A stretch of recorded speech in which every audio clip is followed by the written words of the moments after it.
Compact two-row crossovers are part of the most cutthroat piece of the pie here in the US automotive industry, especially when you get to the luxury segment where cars like Mercedes-Benz's GLC serve as their highest volume sellers, which is why the GV70 here could not have arrived soon enough for Hyundai's Lexus equivalent, Genesis. And now that it's gotten a refresh for 2026, does it still deserve your test drive?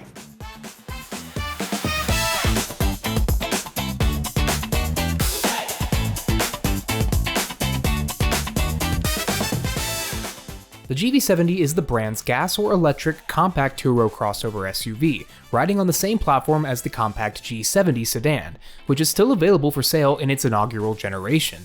The GV70 is far more modern though, having debuted in 2021 following the mid-size GV80. And with this refresh for 2026, Genesis has stuffed it with the latest tech and it showcases their most current interior design and materials. That's something you can't say for the G70, which still rocks the interior it had when it first came out, plus a few tweaks here and there. But as a result, the GV70 is a really well-rounded and comfortable driving package. That comfort is aided by the various numbers of ways that you can adjust these seats. I was able to find a position that was perfectly good for me, especially with the lumbar support where it's not poking into my back. I do say that a lot, and Genesis makes it so I don't have to complain about that here, which is great. The steering wheel here in the refresh is a much better looking wheel than what you found in the pre-refresh, which was more of a two-spoke look. It looks kind of odd, but this looks more appropriate for something of this price point. And I love the contrast stitching that you'll see on the front of the steering wheel as well as throughout this cabin. This is the ultramarine blue with the orange seatbelts and the orange striping. This is a really, really impressive colorway. You can also get this orange accenting with the lighter gray color interior, but the blue is a unique touch, and I really like it. Now, one thing Genesis did do was give this a touch of a Mercedes-Benz flair with this steering wheel. There's one particular button right here that serves as either your fingerprint reader or your sort of touch slider for going through tracks or shuffling through the settings and views on the instrument cluster here. It's a little bit cumbersome. I really wish I could just click a button instead of having to drag my finger across it 3 or 4 times before it actually registers what I want it to do. So that is one ding I will give the steering wheel, but overall, everything else about it feels very nice. There are paddle shifters back here. They do feel a little plasticky, but they are cold to the touch, so I think they are real metal, and they do feel good when you click them. There's no cheapness feeling there, so that's good. Visibility out of the front in this position is also excellent because we have these quarter windows and the side mirrors that are mounted on the body with enough view in between the pillar and the side mirror to give you a front blind spot view, which is great. But of course, being that this is a Hyundai product, we do have blind spot cameras in this top trim. So when you do your turn signals, you will see a camera view of what is in your either left or right side blind spot. This unique oval design they have on the dashboard sticks around here in the refresh, but they did cram some of the touch capacitive buttons for the infotainment into the lower portion of it, and then gave you this HVAC control panel right here, which is a touchscreen, but the buttons are very responsive. There's some haptic feedback to them, so I actually have no real complaints with that. Of course, you will see dust and fingerprints on it and potentially scratches, where you wouldn't on physical buttons, but at least we have separate controls down here that are not married to the touchscreen. You can do a lot on the touchscreen, but you don't have to. When you do go for the Sport Prestige trim, you do get this micro suede / Alcantara headlining, which does feel very nice and soft. You can draw little patterns in it, and it just looks high quality. And everything in here feels very tightly screwed together. The only creaking that I'm hearing really at all is in the armrest right here, the lid. When you hop into the car for the first time and you get your elbow right here, you do hear a little bit of creaking. But that's about it. And now compare that to the new BMW X3 or the Mercedes GLC, and you'll hear creaking in those cars in more places than here. And this interior has much higher quality materials and switchgear than anything you'll find in the new X3. These seats do also come with massage. They call it the Ergo Motion seat, but it is a full massage. You can get it on the bottom or the seat back or both at the same time, up to 20-minute intervals, as well as these controls that Hyundai and Kia have been doing for a few years now, where if I need to adjust this passenger seat and no one's sitting there to do it for me, I can do it right here from these buttons on the left side of the seat, which is great if it's just you, but if you have kids in the back, they might find that a fun toy to play with. I really am a big fan of the updates they made to the infotainment system. The full singular display here we have going across the dashboard. This is standard equipment, and the graphics are amazingly sharp, and I love the big map view you can get, which bleeds over into the instrument cluster.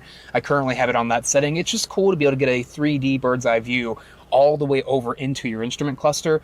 It's a unique thing that you don't really see in any other car. But you can also get Google Maps here right in front of you in the instrument cluster, or Waze if you're using that. The only problem I have with that setup is it does have a sort of harsh cutoff line for the end of those maps.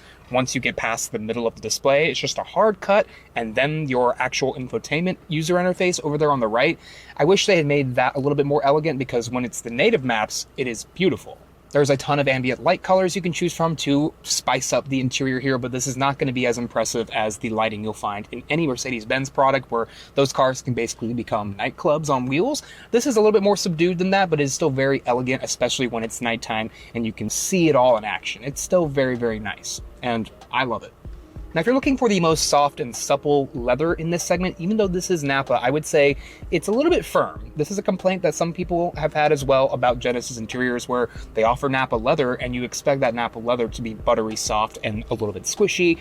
This is not exactly that, but they are contoured in a way that doesn't give me any discomfort on a long drive. And overall, most people shouldn't have too many complaints. And on this Sport Prestige trim, these bolsters will actually come inward when you are in Sport Plus drive mode. And I do like that feature because it does make a difference. It does allow you to get more locked into the driving experience, but you can adjust that independently of the drive mode. You also can extend your thigh support right down here. And no, we do not have the relax mode you'll find on some new Hyundai and Kia products, which have an actual ottoman that pops out here in the driver's seat, so when you lay back you can actually recline and relax your legs. We don't have that here, but I imagine in a next generation version they'll definitely add that. Backseat space is pretty average for this segment, not class leading, but not the smallest. The Acura RDX definitely is going to have more rear seat space and more cargo room than this, but the RDX is going away for at least a year, so that one will be out of the picture for at least the time being. But I do like the Genesis gives you these cutouts for your knees right here, like deliberate cutouts for knee-shaped items, so you can stretch a little bit more than you could if this was a fully flat, hard surface. But they do use this plastic on the back, so if you have kids or just dirtier items, they won't mess up the leather. There are these mesh-style mat pockets in the back sides of both seats. Down here in the center, we do have air vents, as well as your climate control. This is a tri-zone climate system, so I can adjust the rear settings from right here. These are touch capacitive buttons like the ones up front, but again, they are very responsive. And you do get 3-level heated seats on both outboard positions, a household-style jack, and 2 USB-C charge ports. When you have the panoramic moonroof open, this darker colored interior does brighten up quite a bit, and it is a full glass roof all the way back over to the back of my head. And this is standard on every trim but the base model, and it comes with this power sliding shade, so you do not have to bake in the sunlight. I do like the design of the door panels, which have the same materials and same quality as the ones up front, and on this trim level, we get sunshades. In terms of my space, I have plenty of headroom. You can't, of course, adjust the height of these seats, but the seat bottoms are in an appropriate position to where I do not feel like my knees are too high off the ground. And yeah, my head is not even really close to touching the headliner, maybe 3 or 4 inches away from it. These are 60-40 split folding seats, so there is no center section you can fold out individually. That is something you'll find in some competitors, and it does increase your usability. Cargo space squeezes in between the GV60 and GV80 coupe at 28.9 cubic feet with the second row up and 56.9 with them folded down. Go for the electrified GV70, that's the fully electric variant, and those numbers drop only by less than half of a cubic foot. Piggybacking off of what I was talking about earlier with the seat bolsters in the Sport Plus drive mode, where these will automatically squeeze inward to give you more of a tighter, more bucket seat type feel. And this drive mode does actually give the car a pretty significant personality change. The engine note gets a little bit sportier. Yes, there is some pumped in audio, but the shift tuning is redone to give you higher revs, hold those transmission gears a little bit longer, and get you in that power band so you can just punch the gas pedal and go. In fact, sitting here idling in the car in Sport Plus mode, you definitely hear more of the exhaust and the engine itself, but put it back in the comfort drive mode and things do calm down a bit. It's definitely much quieter in here, which is something that Genesis did a really good job with. The cabin noise is very well controlled, and with 375 horsepower to work with, you are not lacking power here in the 3.5 turbo model, but there is also a 300 plus horsepower 2.5 4-cylinder turbo that you'll find in various other Hyundai, Kia, and Genesis products. But this is the one you want if you want around a 5 to 5.2 or 3 second 0 to 60 time, which is certainly formidable, but it's not going to be as fast as some competitors like BMW's X3 M50 or even a GLC 43, an AMG GLC 43. This is not quite as raw feeling as those can get. in terms of the sportiness and performance feeling. And that might be because there is potentially a Magma version of this car coming. There have been spy shots of one testing. So we probably are eventually going to be getting a more powerful and more serious performance variant of the GV70, and that I cannot wait to see. Another thing that this car doesn't have yet, but will be eventually getting, is a hybrid powertrain, one that's very similar to the new 2.5 turbo 4-cylinder hybrid in the new Hyundai Palisade and Kia Telluride hybrids, except done in a rear-wheel drive biased fashion for this rear-wheel drive platform. And that's really going to aid with the one major downfall of this powertrain, which is its fuel efficiency. I have been averaging, during the week I've had this car, around 13 miles per gallon. Now, that 2.5 turbo 4-cylinder you can get on the base trims is going to be more efficient than this. But yeah, there are some competitors with mild hybrid systems that will still do better fuel economy than this V6 and even that 4-cylinder. That is, of course, if you forget that there is still an electrified GV70 on sale here in the US. Both this car and that electric version are built down in Alabama. So made in the US, which is great. And I love the electrified GV70. It is a really elegant car, very smooth. All the driving inputs are tuned very nicely in that one, and that will be faster than this because, of course, you have instant electric torque, no turbos, and no turbo lag to deal with. In combination with the slight turbo lag that this engine has, there's also a touch of confusion going on with this transmission, especially when you put it in the sportier drive modes. It doesn't seem like it's quite ready to go when you are all the time. If you're up at speed, yeah, it's pretty responsive, but from a stop, you got to give it a couple of seconds before you feel the power and it actually reacts to what you want to do.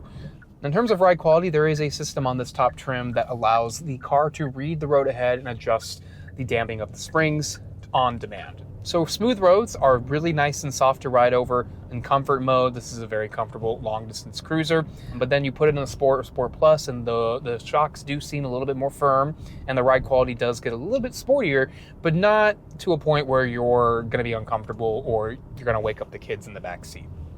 Steering feel is also very predictable. I like the on-center feel, and this does get a lot heavier in the Sport and Sport Plus drive mode to a point where I was actually caught off guard by it when I first turned that setting on. The steering wheel gets to a point where it's not Hyundai N-Car heavy, but much heavier than the standard comfort setting. So if you do like a heavier feel on your steering wheel, put it in the sport modes. And like many other Hyundai, Kia, and Genesis products, we do have Highway Drive Assist 2 here, but even without using that system on the highway, you do have lane tracing assist basically for any time of the day. You can use that riding around town right now like I am. I can turn it on and it will keep me in my lanes and even steer me through things, but there is no hands-free system available on this car yet. I'm honestly surprised Genesis hasn't come out with theirs yet, but it sounds like with some of their next generation or refreshed products coming up, there might be a level 3 system coming very soon, but that's still at least a year or so away. One other new thing here is a terrain drive mode selector. So you can push down on the drive mode selector and switch over to terrain mode selector. And in that setting, you can go through snow, mud, and sand drive modes. I wasn't able to really test any of those because we haven't had any snow and I haven't really gotten access to any sand or mud this week. So can't really comment on what those do to affect your ability to drive in those conditions, but it is cool that you have that option because, of course, all Genesis crossovers are all-wheel drive standard, so you do have that four-corner support at all times. So I've mentioned BMW and Mercedes as competitor cars to this, but one competitor that I think many people forget about, and maybe I also did, was the Land Rover Range Rover Velar. And I think head-to-head, these are actually very much the closest competitors of the entire set because neither of them really offer true performance variants. They do have higher performance engine offerings like this does, but nothing like a true AMG or an M product. And I do think design-wise, tech-wise, and just the elegance of their interiors, they are very similar, but of course with their own unique identities. But either one are going to give you that sort of exclusive feeling where you don't have the same car as every other person with a certain amount of money out on the road. So Genesis does have a very unique offering here, and I love the styling. I love this interior look. It's just an easy car to drive. The most expensive gas-powered GV70, the 3.5T Sport Prestige like our tester here, tops out with the most expensive paint color at $74,090. But the most you can really spend on one is the electrified GV70 Prestige, fully loaded at $77,495. That's the fastest GV70 and the quietest and smoothest. but you will be stopping to charge every 263 miles compared to this thirsty V6's 366 at the gas pump. Outside of its middling fuel economy and somewhat imperfectly tuned 8-speed automatic, the GV70 here is a force to be reckoned with. It has the looks, the interior quality, and driving dynamics you come to expect at this price point without most of the creaks and rattles on the inside that you find in some of its adversaries. And now that Genesis has a robust network of standalone dealers, now is a better time than ever to give one a shot.